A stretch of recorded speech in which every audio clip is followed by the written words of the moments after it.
Era una tarde oscura y lluviosa cuando Ingrid, Jorge y Vanessa decidieron explorar una casa abandonada en las afueras de su pequeño pueblo. Mientras rebuscaban entre las ruinas, tropezaron con una tabla ouija polvorienta. Riendo, ignoraron el frío que se colaba en sus huesos y decidieron jugar. Jorge, el más escéptico, puso su dedo sobre el puntero con una burla. «Si hay algún espíritu aquí, manifiéstate», gritó. Y entonces, sin advertencia, la ouija respondió, moviéndose con rapidez, formando la palabra sí. Las chicas pensaron que Jorge había movido el puntero para hacer la gracia y a continuación pusieron sus dedos sobre el puntero y Jorge preguntó: «Espíritu, ¿qué quieres de nosotros?». El puntero fue desplazándose de una letra a otra, formando la siguiente frase: «Pidan un deseo». Con una mezcla de nervios y emoción, Jorge fue el primero en responder riéndose: «Quiero ser rico». Ingrid, más ambiciosa, pidió: «Quiero leer los pensamientos de los demás». Y Vanessa, con el dolor aún fresco en su corazón, deseó: «Quiero que mi madre no hubiera muerto de cáncer». Una risa espectral llenó el aire y el tablero quedó en silencio. Hicieron alguna pregunta más, pero no obtuvieron respuesta, así que decidieron volver a sus casas con la ropa totalmente calada por la lluvia. A la mañana siguiente, Jorge se levantó de la cama con una extraña sensación. Al abrir su armario, sus ojos se abrieron de par en par. Dentro, apilados hasta el tope, había montañas de billetes de 100 euros. Su corazón se aceleró, la adrenalina recorrió su cuerpo. Con una sonrisa eufórica, tomó un puñado y salió corriendo. Gastó el dinero sin freno, comprando ropa, tecnología y todo lo que deseaba. Pero a pesar de su felicidad momentánea, una sombra oscura lo seguía, como una advertencia de lo que estaba por venir. Vanessa, por su parte, se despertó y vio a su madre sentada a su lado, con la misma sonrisa cálida de siempre.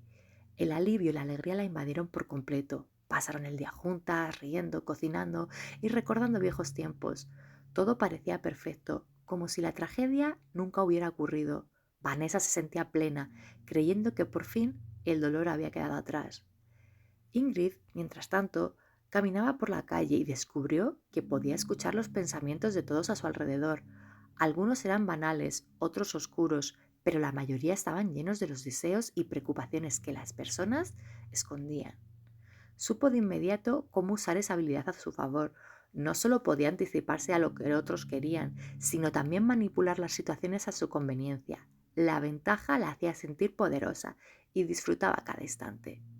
Sin embargo, al llegar las 12 de la noche, los deseos comenzaron a desvanecerse. El dinero de Jorge desapareció como polvo en el viento. La madre de Vanessa cayó nuevamente enferma, atrapada en el ciclo de su enfermedad. Ingrid, por su parte, perdió su capacidad de leer pensamientos, sintiéndose vacía sin esa ventaja. Desesperados por recuperar lo que habían tenido, los tres volvieron a la casa abandonada.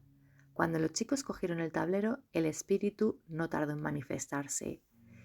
¿Quieren sus deseos de vuelta?, dijo con una voz gélida que resonaba en sus mentes. Les concederé lo que desean, pero a cambio deben traerme 3 almas, las almas de aquellos que merecen el castigo.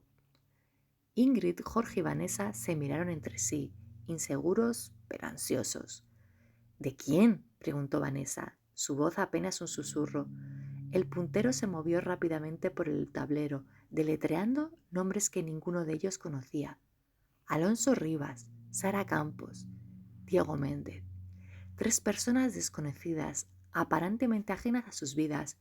Aunque el terror comenzaba a invadirlos, sabían que haría lo que fuera por recuperar lo que habían perdido. El espíritu les indicó dónde encontrarlos. Cada uno de los chicos fue asignado a una víctima. Jorge fue el primero. Alonso Rivas era un hombre de negocios que vivía en las afueras del pueblo. Parecía inofensivo, un hombre común, pero Jorge pronto descubrió que Alonso había estado involucrado en actividades turbias que afectaban a su propia familia sin que él lo supiera. Años atrás, Alonso había sido responsable de una estafa que dejó a la familia de Jorge en la ruina, aunque nunca la habían mencionado por miedo. Ahora, Jorge se veía de frente a este hombre, dándose cuenta de que su conexión era mucho más profunda de lo que imaginaba.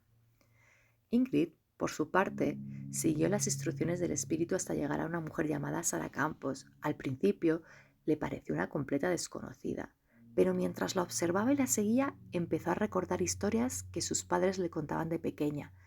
Sara había sido una amiga cercana de su madre, alguien que la traicionó y causó mucho dolor. Ingrid no sabía hasta el momento cuánto odio había en su propia historia, y ahora el espíritu la estaba obligando a enfrentarlo. Vanessa fue la última en descubrir a su objetivo, Diego Méndez, un hombre que aparentemente no tenía ninguna relación con ella, pero cuando investigó más, descubrió que Diego había estado involucrado en la muerte de su madre. Fue el médico que no detectó su cáncer a tiempo, un error fatal que Vanessa siempre había lamentado. La rabia y el dolor la consumieron, pero también sabía que no podía detenerse ahora. El espíritu se alimentaba de sus deseos más oscuros, los cuales eran provocados por sus ganas de venganza y el egoísmo de obtener aquello que habían deseado, y aunque sabían que estos sacrificios serían terribles, la promesa de recuperar sus deseadas vidas los empujaba hacia adelante. Cada uno de ellos se preparó para lo inevitable, sabiendo que la verdadera maldad residía no solo en aquellos que iban a sacrificar, sino en lo que estaban dispuestos a hacer para conseguir lo que anhelaban. Después de conseguir lo que querían, los chicos se dieron cuenta de que algo en ellos había cambiado para siempre. El espíritu, antes de desvanecerse, susurró: los deseos más oscuros siempre se cobran su precio.